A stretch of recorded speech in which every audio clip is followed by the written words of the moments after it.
Well, guys, welcome. Man, we're all here together. Yeah. Nice. Here we are. It's amazing. Like we're actually setting a little bit outside of Sacramento. Like obviously church is in Sacramento, but a little spot kind of outside of town. And we're all coming off of Pastor's Conference this week, which was super fun. Like so good, man. Like my favorite event of the year that we do. But we thought it'd be great just to get everybody together. We've just finished up the album. Congratulations. Let's go. Yeah. Turned in. Woo. And, but man, there's been so much kind of going on, and like, this is really cool because we don't often get to all be in the same space at the same time to just talk about like where we are, like what's happening at church, like what we sense God is doing. And so this is a cool chance for us just to sit down and kind of just process together. But yeah, man, it's like, you know, first of all, congratulations. Like we just celebrated 10 years as a church, 25 years as a ministry. I mean, It's amazing. Yeah. that's incredible. And as I look around this space, like there's a lot of you have like been with this movement, you know, now church, for a lot of that time. Not 25. I'm not that old. Yeah, me either.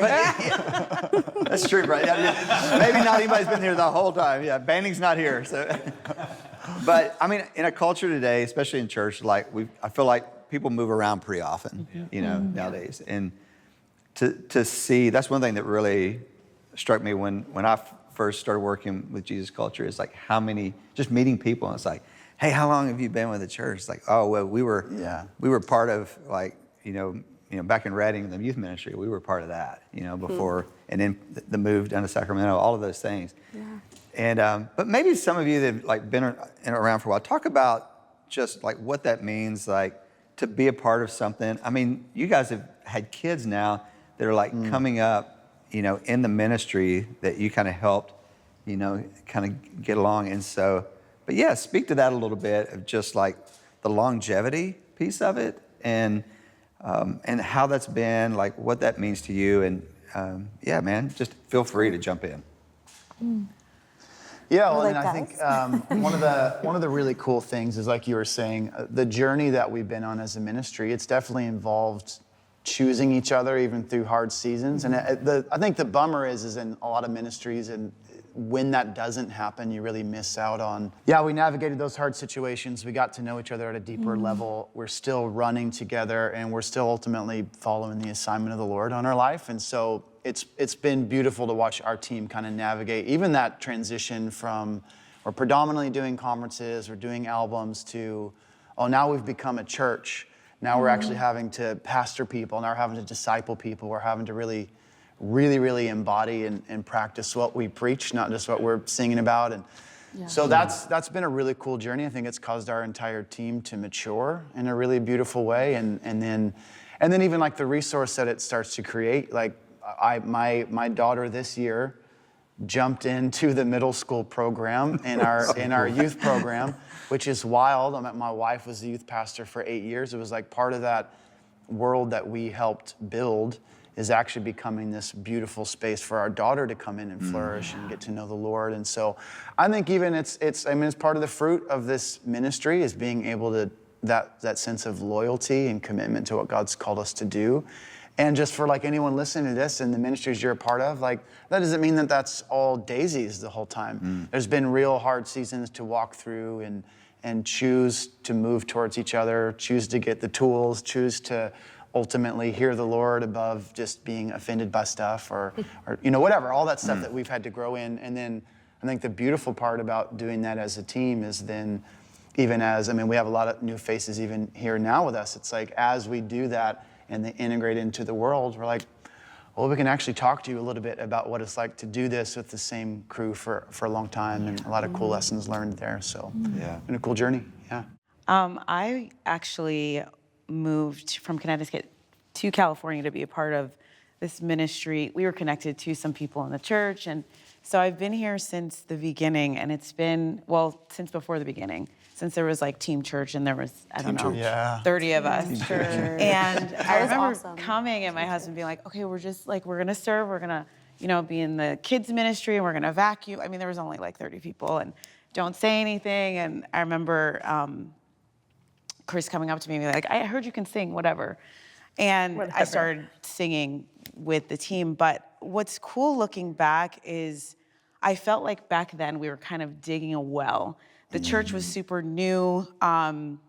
Even just being in this area, coming from Reading and coming from a rich environment of the presence of the Lord and a lot of freedom, we had to kind of create a space and an atmosphere where it was like really normal to go deep. And so just seeing where the church has come from, and even myself personally, being around Torwald's, Derek's, everybody just growing from everyone, seeing the growth in me and like realizing that it's okay to be me and be completely a completely different type of worship leader, and realizing in this space you don't have to mold or be like anybody else. And that's been a personal growth spot for me. Seeing the church grow, but then also seeing myself grow as a worship leader. I have never felt in this space like squished down. It's constantly been like, Ruthie, like just keep going, like do you, be you. And so it's been We love it's when been you're you. fun. Yes. It's been It's fun. the best. Oh, Yeah, I don't know. That's probably random, but I just wanted to say, I've been that's so here good. from the beginning, and it's been cool to see the church grow, the movement grow, but also I'm really grateful for the personal growth of just learning to find my freedom, because that initial like massive anxiety of like, I'm around these huge worship leaders who are world renowned, like how am I even here? Because at the time, I think I was it was me and Molly. So there was no one else who wasn't attached to like the label or whatever that was leading worship. So there's this like inferior feeling, like, and them being like, that's weird. Like you're here because God has you here. So I don't know. It's just been fun to grow with everyone, and also see everyone come in and just be themselves. And I don't know. I love that. Yeah, and there's a power, right? Like there's something that happens with longevity that is powerful. You know, I think I was at a conference several years back, and I don't remember anything that was said by this particular speaker, but one of the things he said stuck with me. He said, sometimes the most impactful thing you can do for your ministry is just stay in the same place for 5 years or more. And I think about just like a little bit of the culture of where we are in church, and there's so much. I think that, you know, the average tenure for a pastor is like a couple of years, something like that. Worship pastors is like less than that, you know. And I think about the flock, you know, the sheep, and like what that first communicates to them, but just like all of that transition, you know, what's happening there. And anyone can speak to this, but let me hear a couple people just talk about like what you feel about that. Even like Ruthie's testimony of just like, you know, coming on, but how being in the same space and being around everyone has just kind of shaped her into who that she is. I was just at actually the Torals were there too. We were just at like a church songwriting camp in Florida. And I had this really cool conversation with someone late one night, and they were a little bit more in like the artist side of music, and we got to talking a little bit about like the essential, but also sometimes brutal like tension that comes with truly being a part of a day-to-day community, instead of just trying to write songs or trying to build movements off of hype or momentum or fire, which we want all of that. But like the local expression of the church, oftentimes the tension and the imperfections that we find it's tempting to let it actually drive us out into isolation, thinking that, well, if it didn't hurt as bad, then I could probably really, you know, spread my wings and be individualistic or do what I want to do. But what's funny is the more people I talk to that have stood the test of time, particularly in the context of the church, they have learned to embrace the long suffering and also the beauty that comes with the tension. A lot of it's unseen, stuff that no one talks about or knows. It's those little pain points that actually provides the tension to where when we get together to write songs, we're not accidentally serving ourselves and just wanting to become something.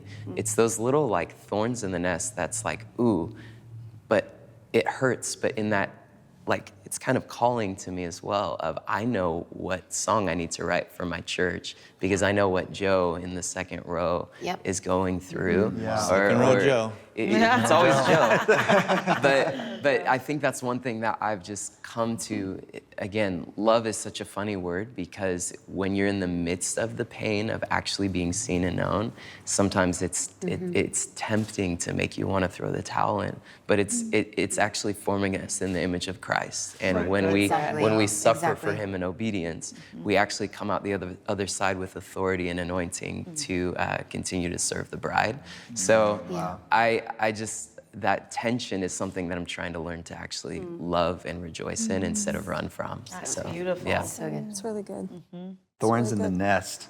Come on, man. That'll be the next awesome. single. Yeah, I was like, is that the name? Is that the song? Thorns in the Brett nest. speaks like a poet. Yeah, literally. It's really good. Well, and we've spent this week together. This pastor's conference was amazing. We had a lot of speakers there, but I was, as you were talking about, I was reflecting on a couple of messages. One was from Banning on the night one of just talking about things being tested by fire. Yeah. Yeah. And then even into the next morning, Corey Russell was at the conference, and Corey talking about like we're in a season where like it's not going to be the same as it was 10 years ago, and it's the pressure is always ramping up. Sure. You know, as we get closer to the return of Jesus, like the enemy knows his time is short. Like the pressures, you know, are kind of ramped up, and I think. In church, I think that can throw us a little bit at times because we're like, man, something feels off. It's just like, this isn't easy like it was, 3 years ago. But the impact and actually what's happening often is greater, because you are running up against opposition, and you're getting those thorns. You're getting kind of like rubbed in some ways. And that's one of the things I think is so valuable about the local church. And, we're all creatives and things like that. But when I get to talk to like a young artist or someone who's aspiring, to be in commercial music, I always encourage them. It's like, you need to be plugged into local church. Yes. Because things happen there that will continue to shape your character. Yeah. And many of those are going to be things that you really don't want in your life. It's like every time someone rubs up against you, it's like you get kind of like, pushed into something, like you're not like 100%, but like somebody's kind of pushing you a little bit. Those are all things that kind of keep us like growing and grounded.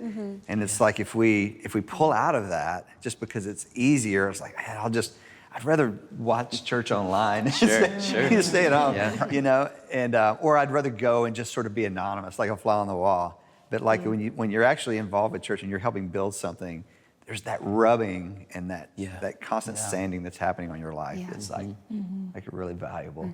And you guys feel that for sure. It's real.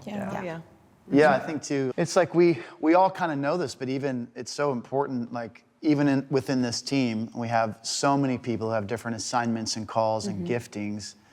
Our ability to actually come and unify to a higher purpose or a higher goal, you kind of do that, and you can do that with longevity by us going, well, I've worked to kind of focus my attention and not go on every little side quest that pops up. Sure. Yeah. And so you can even start to walk with people through that and go, well, yes, like you have this assignment, you have this call, you have this gift.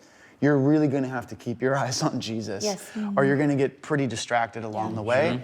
And it's like, take it from me, because I've been distracted along the way a ton of times, but I always come back to this. And so even, like being rooted in a church, it's like you were saying, it's like, well, okay, I want the fruit of the Holy Spirit in my life. One of those is patience. How's that going to happen?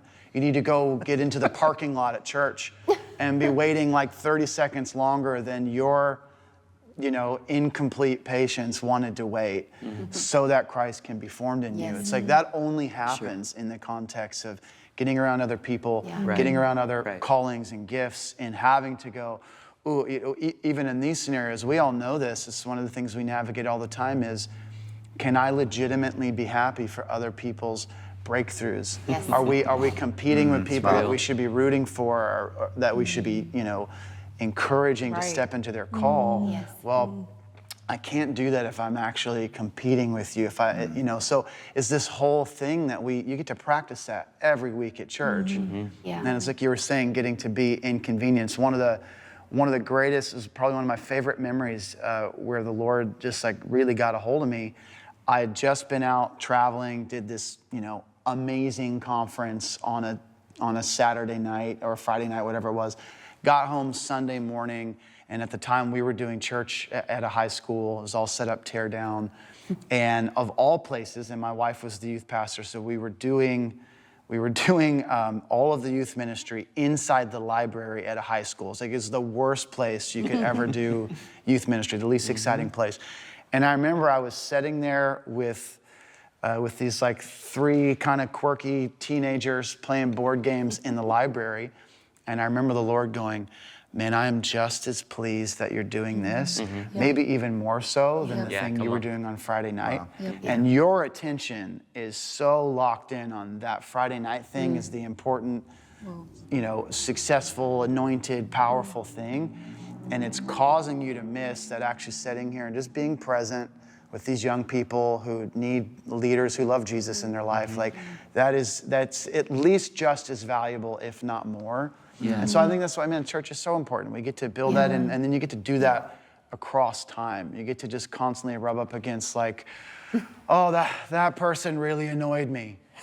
I need to work on that. Sure. I need Christ to be formed in me. And you just don't so figure good. that out on your own. You don't figure that alone. You have to get around people. So that's why we love this. It's it's beautiful to do things within a team and within a church. That's the best way. And it's messy, and I think that's a good thing. Yes. The messy is actually good for us a little bit. Yeah. Because we spend our whole lives, I know I do, it's like I want everything to be as smooth as possible. Like I'm constantly working on and I'm involved with worship at our church as well in Nashville, but like I show up, like I work so hard of just like, man, I want this rehearsal to run great. I just want the service. And then like never works that way, Sure. Yeah. And, but it's good. It's good for me. It reminds me and it also connects me to the church at large because I know a lot of people are experiencing the same things. It's like we're all like trying to figure this out together and we're all rubbing up against each other. Right.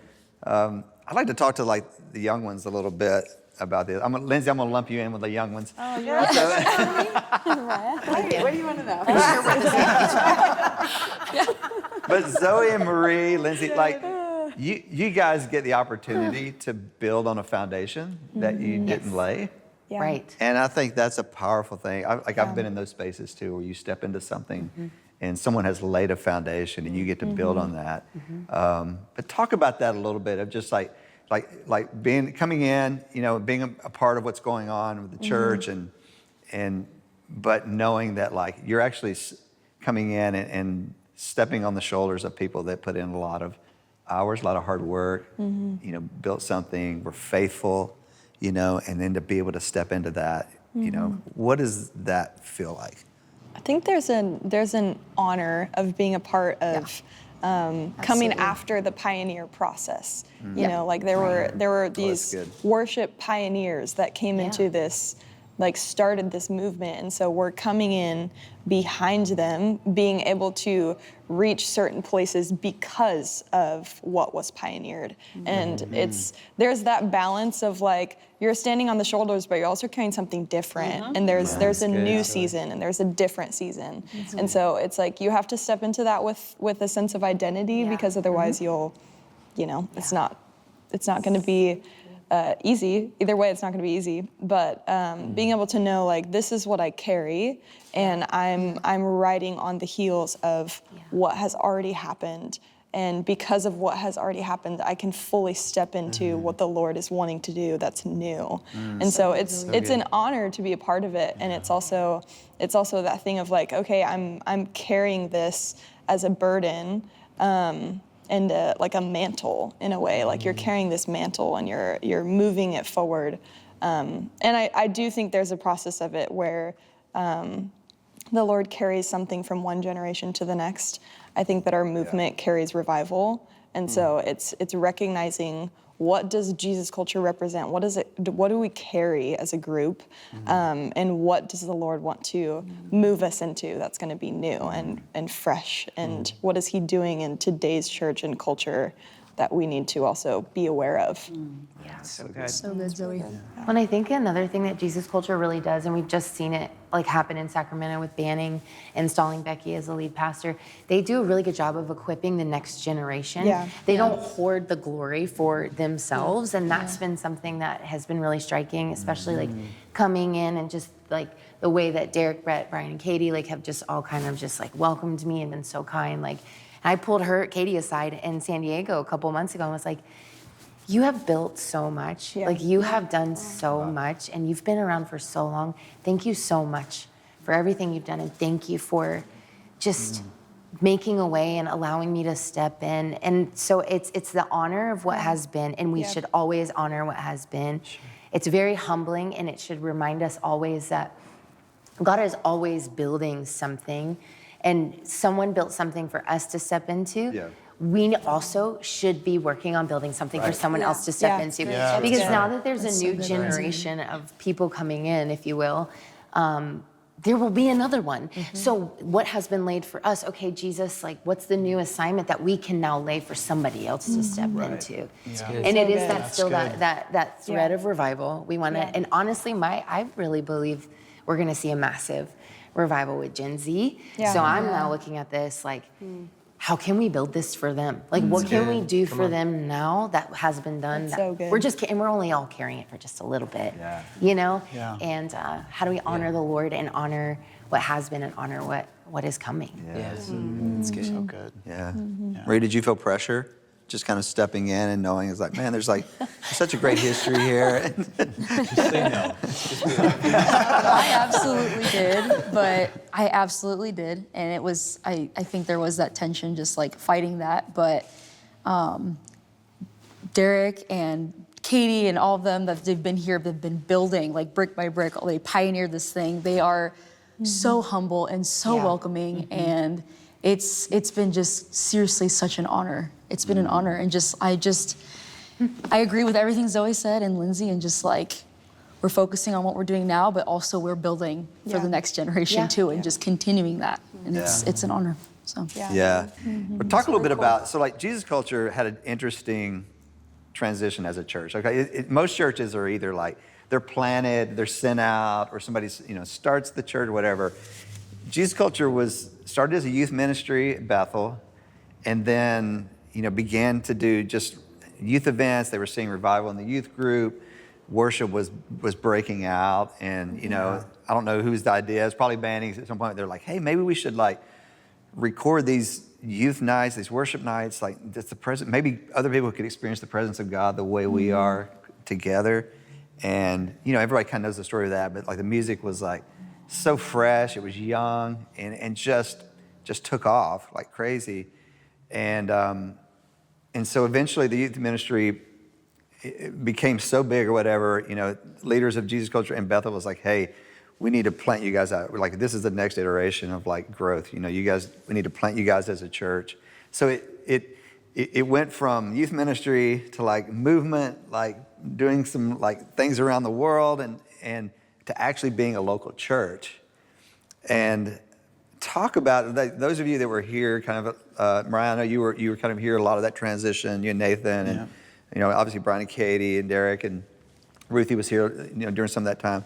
But like, once you got local and started, what was that like? And I will say, like, of course, I was working with Jesus Culture when I was at Capitol on that side, and so I would come out for church and stuff like that at the school, and like. And in some ways, it still had the aroma of an event, always a little bit, because we'd set up every weekend, move in and out. It was like a touring thing where you would have just church on Sunday. We had a semi truck. Right. We weren't going anywhere, just in town. Yeah. We all lived on tour buses. No, that's not true. Anatolia tour bus. Yeah, we lived in a neighborhood together. It's kind of like a tour bus. And of course, then 2020 was like crazy. Everything shut down. You got booted out of school. The church was homeless for like a period of time. Long time. And then So much fun. we don't want to stay there. We don't want to relive too much of that. Pull up. But I remember, I think it was probably like a year ago in the fall. I remember coming out in the fall and everything was kind of kicking back up in like September. And I walked into the room on Sunday morning, and in that moment, I was like, I think I told Banning this. I was like, it's like Banning, like, for the first time, I felt like walking in today, Jesus Culture is now a church first and a music producer second. It's like, it's now church has become, church was always part of it, but it's like now like local church. Everybody was there not to see somebody that they recognized or that, you know, that they followed or was a fan of.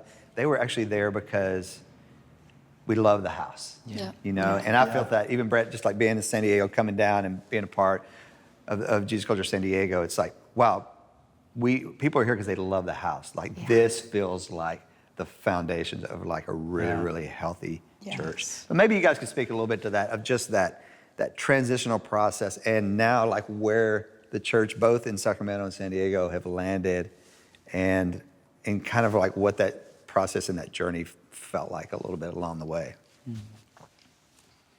It's great. I mean, I could say that's a great question. It's been a long journey, and it's been really sweet. And there's been a lot of hard things too. And I think even when we were talking about, you know, what has come before, we always have to think about and remember what God did. And even through Melissa, through Kim, what was paved, the road that was paved. Of course, Chris as well. Of course, Chris. I had to mention the girls first. Okay. You know. And but what God did, and really, I think from the beginning, what the common thread throughout is that Jesus Culture really has always made a place for people to come that are hungry for the Spirit of God, hungry for revival, and to make space for that. And at first, it was space for young adults or youth, and then those youth grew up and had kids and had lives, and then it became, you know, tours where we would go out and we would host a night that people could come from everywhere. And I think God always had a plan for it to become a church and for it to become a weekly gathering where we would come and bring our whole family, not just for one night, not just for one event, it's really good. But to gather and to be known and to know each other and to live life with each other and to be hungry with each other. And so I think that's what I think. If anybody looks back from the beginning and traces it all till now, you'll still see that. Although the faces have changed and what God's doing has changed and will continue to change because He's using different people. I think it's just so beautiful. But the legacy is still there and it's still represented, I think, really beautifully through every single person that's been a part and continues to be a part of it. And just like so many things, people have moved they've moved away even from the church. So, you know what you see as the local church right now, a lot of us live either in San Diego or in Sacramento, and we lead at church every, or, you know, a lot of the Sundays, that's who you're gonna see up there. And then now we have people from the band and from Jesus Culture for years spread out throughout the country, leading at church. And it's just, I think it's just so cool to see how He designed it and how He planned it. And but yeah, I think that's what we still see to this day. It was there at the very first youth gathering, at the very first youth group gathering. And I know Mariah can say, Mariah was there in Reading. I was before there in I was Reading. there. Day one, girl. Man, journey is the right word. Journey. It's like a journey. all over the map. So yes, I was at the very first conference that was Jesus Culture, leading worship. Yeah. And my kids, that was before I had kids. My kids grew up going on to all over the world, to different conferences, to I don't know. And now my son, who just turned 18, got to play guitar on this latest record, which is crazy. Amazing. Because I literally have him like in a stroller in the sound booth. I mean, like in Australia. I mean, like So I don't know. It's the. I love that it's a church and not just a conference. You know, because that's what it was. Conferences all over the world for a while. And my kids growing up in this church is a dream come true, literally. Like, I love it. That is like why we are part of this is for our kids to be able to be part of this, like for our kids to be part of a place that leaves room for the Holy Spirit and for God to come every week. Like, I don't know. It's Wow. like emotional. I'm like, one of my sons leads worship at youth group and the other plays guitar. It's just, So it's a dream. It's a dream come true. And they've known nothing but this their whole life. So it's pretty cool. And it really was. It was music at the beginning, but we, the songs weren't even original songs. A lot of the songs. It was really, it was really the hunger. It was the hunger. Wow. And the anticipation and the expectation of the people gathering and the people leading those moments, and God just breathed on it and he did something. And so it's a new thing now. It's not meant to be the same thing, but there is still that same hunger, I think, represented every time we gather. It's been like a season of pruning, probably, honestly, which always feels painful to an extent, but you want to be pruned so that you can make room for growth. Because you want you want to be pruned. Because we want fruit. We want long-lasting fruit in our lives, in ministry, in church. And I remember early on when probably when me and Katie were dating and going to Bethel, and she was at school there. And I remember Pastor Bill, there's a statement that has stuck with me forever. And he's just, I'm so happy that you guys are burning for God right now. But come back to me in 20, 30 years and tell me that you're still burning. Yes. That's right. And I think about even, or just our journey of a life, whether it's as a ministry, as a church, or just us learning how to be parents and all those things of how there's been seasons where maybe that flame is roaring, and then there's been seasons where maybe it's felt more like coals, but there's always been something, and I think it is learning how to stoke that fire, and you don't get that without the context of community. If I was left to my own devices, I would not still be burning.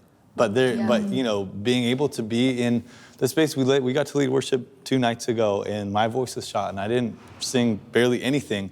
But being in the room, and there was a level of hunger in the room that night that stirred something again in me. That I'm like, this is what keeps me coming back. This is what is fueling. This is adding a couple logs to that fire to keep me burning, so that I can come back, the next time and still have something that is fueling that. But I think it is this last season, we look to the Melissas and Kims and Chris and Mariah, and they've looked to Brian and Jen, and they look back for, we're always building onto the next, but hopefully welcoming those seasons of pruning what we've been through so that we can become fruit for the next generation. Yeah, so good. That's so good. That's so good. That's so powerful. And for any, especially, I think we recognize it more today, but for a ministry to be fruitful for that long of a period, I always look to the leadership, and I'm like, what's in that?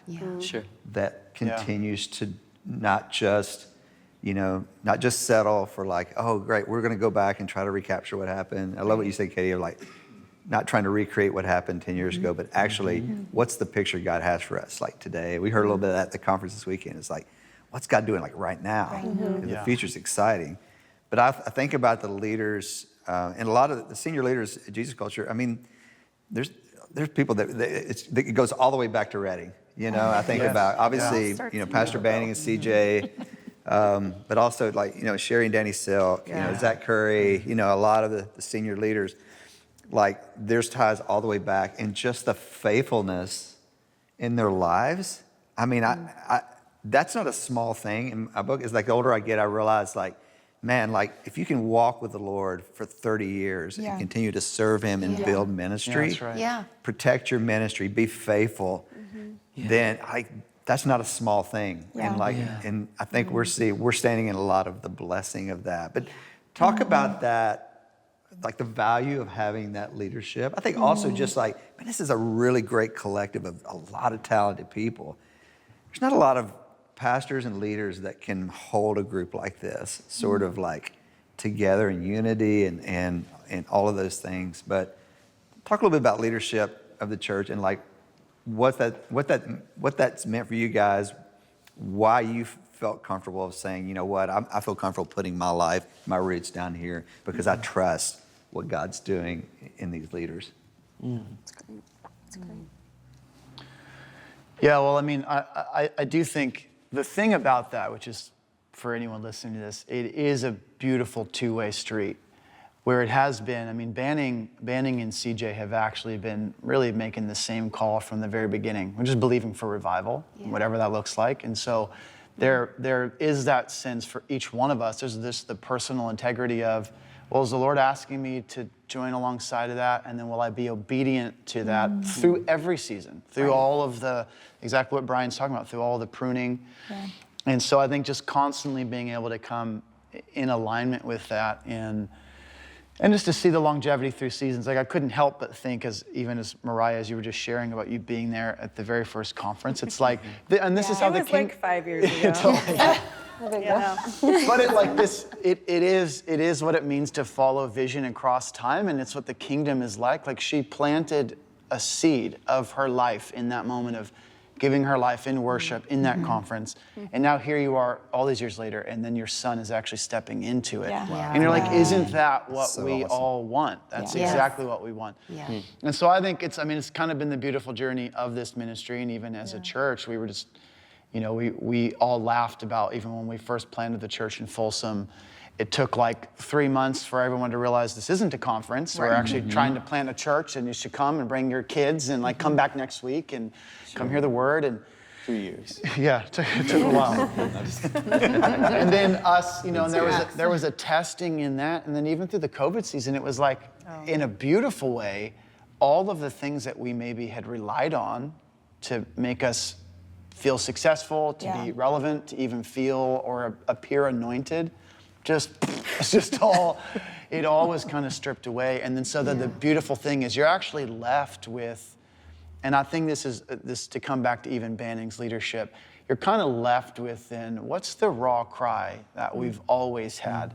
whether the room is full or not, like what is it? And we're actually here pursuing God, pursuing revival. And then I think the coolest thing is to see that happening, generationally. And so I think for anyone who's listening to this stuff, it's like it's so vital that you get planted somewhere, like talking about worship pastors or pastors just lasting a few years at a place or whatever.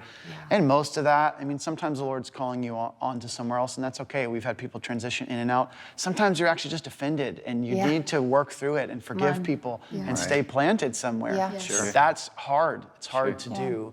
But then what you actually get, it's like you get pruned as you work through the offense. Yes. You get more in alignment with leaders when you walk through that stuff. Yeah. I even think about, just as a pastor, some of the closest people I have in my life right now are because we had the most awkward, difficult, challenging conversations ever.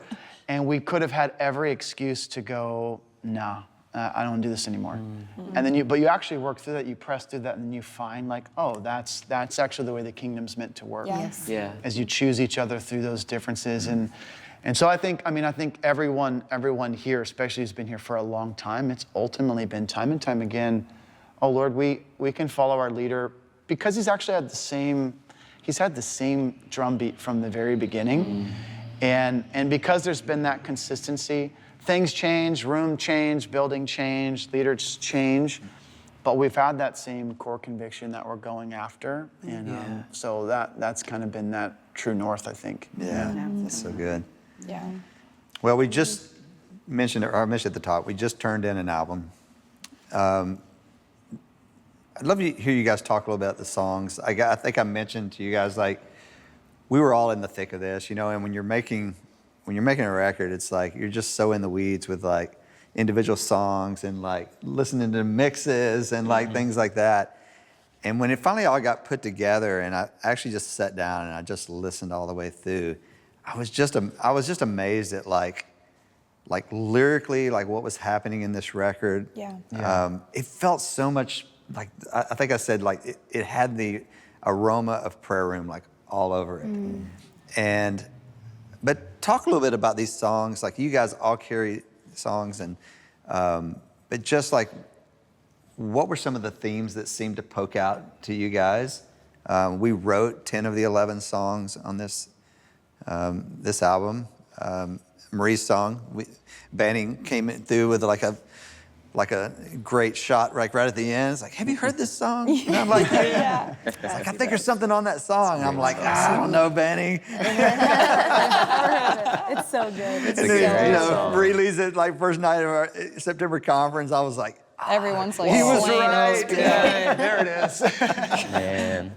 But yeah, talk about a little bit about just like the songs. Like, what do you see as the themes that were sort of rising up out of this group of songs? And what do you hope people will take away as they listen to this album, as they worship to these songs?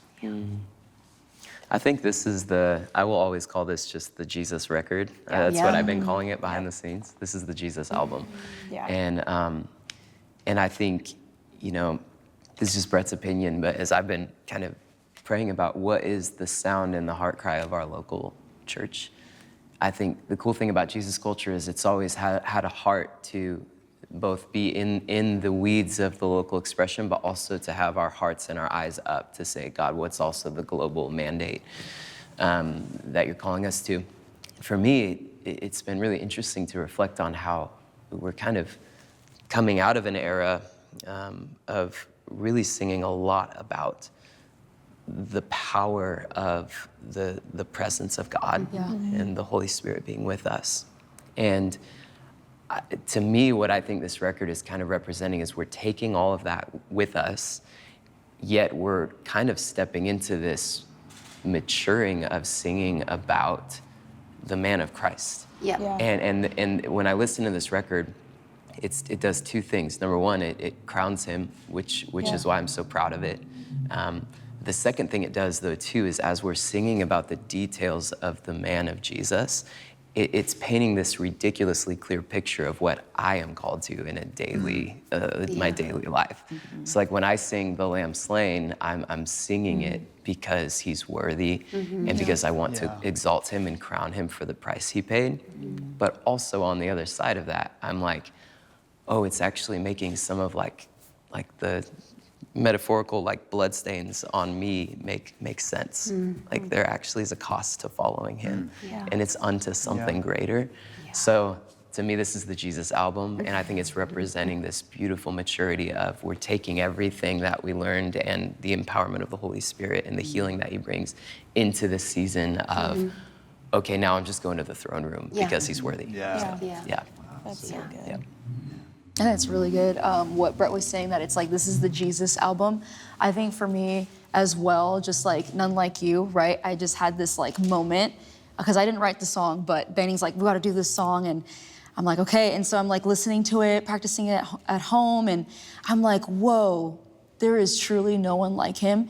And I think for me, this album is like reminding me of just first love, of just like, it's just returning to the joy of salvation.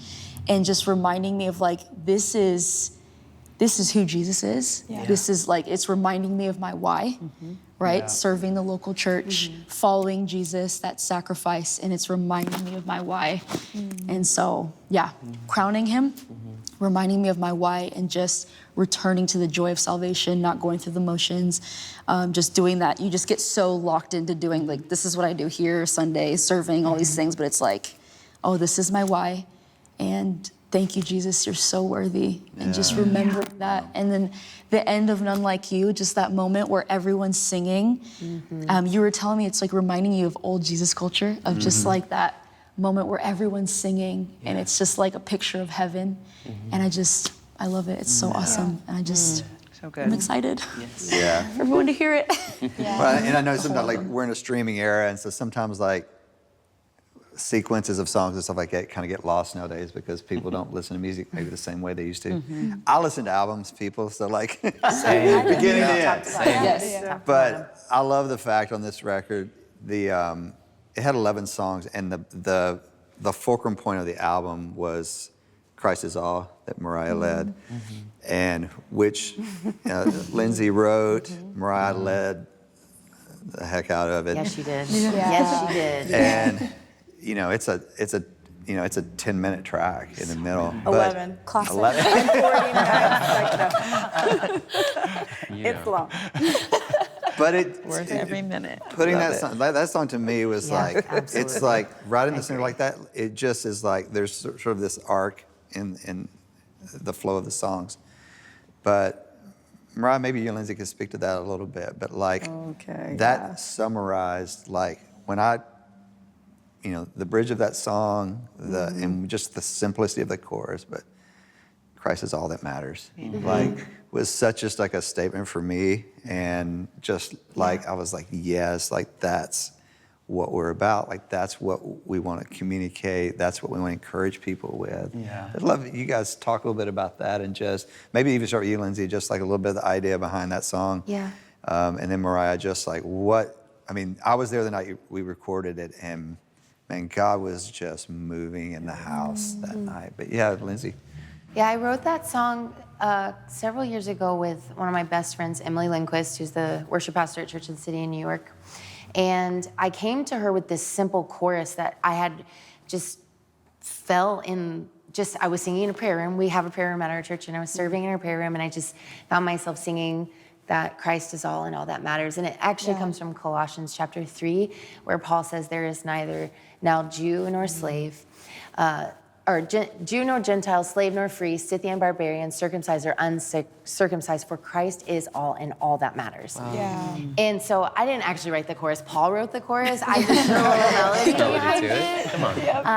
And that was really striking to me, because it speaks to the reality that Jesus is everything. It doesn't matter who you are, where you've come from, where you've been, or where you're going.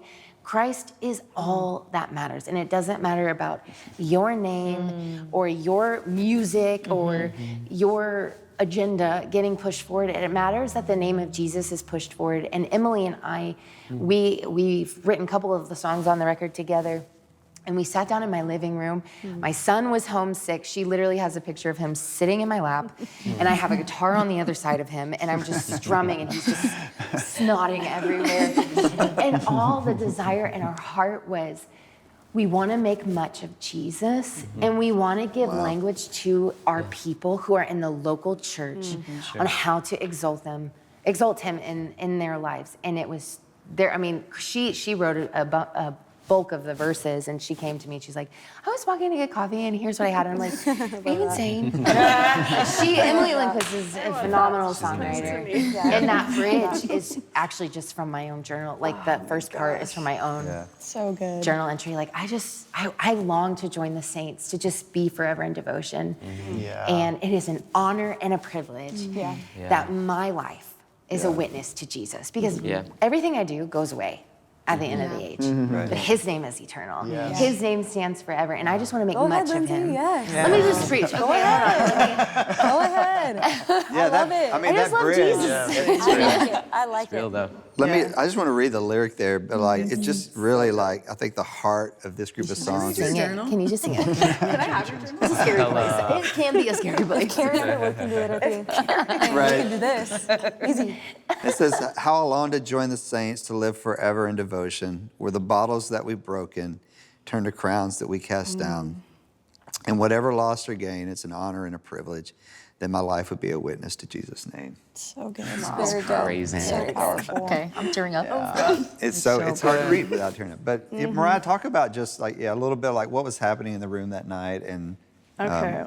How did you get through those lyrics, Mariah? Go ahead and tell us. Well, if you listen to the second time through, the first time I heard that song, actually Brett sent it over. He's like, we're testing this song. And I was like, I've never felt a song more feel like me. Like, I'm like, oh my gosh, this song, this is the song.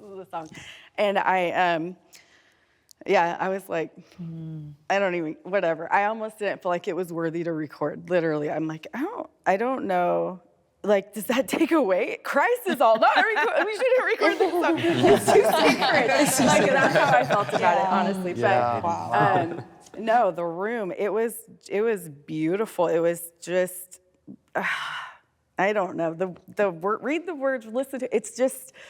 It's such a perfect, like, everything is said right there. We need no other songs. That's the song. I like, Christ is all. And I barely did get through it. I'm like, that's why I had such a hard time when we like messed around with, fixing some voice cracks and things like that, and I'm like, no, we don't. Let's leave it. It's so sacred. It's like there's tears. Let's just roll with it. It's really, it's such a beautiful. I don't know. I don't even know what to say. It's like that song is like Sacred. stab you in the heart in a good way. And I think that's what I love about it. It's like there's some raw moments in that and some of the other songs too, but like you didn't want to it's like we kept saying like, I don't want to clean this up too much because it's just It needs to be messy. It was carrying something in the moment. It was like so powerful. Yeah. I mean, one of my favorite moments in the album is Prince of Peace that Zoe led. And Isaac and Jeffrey that produced the project. But we had a bridge and we didn't really want to, it's like the bridge it was great, but it didn't really fit the song. And it's like, man, what if we just create space there musically? Zoe's voice was like perfect for it because the song was like this really simple, so beautiful, sweet melody. But it became like, it kind of takes you somewhere that you weren't expecting, which I think is amazing. And just music too. It was like something about that, and just made a really special moment. So good.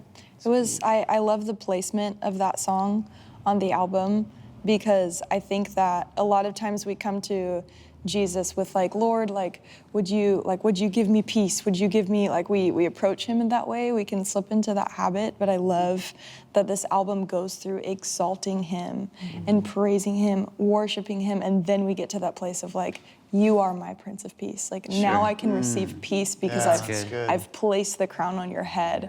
And it's backwards in the way that we want to. It's like I want to worship him with like peace.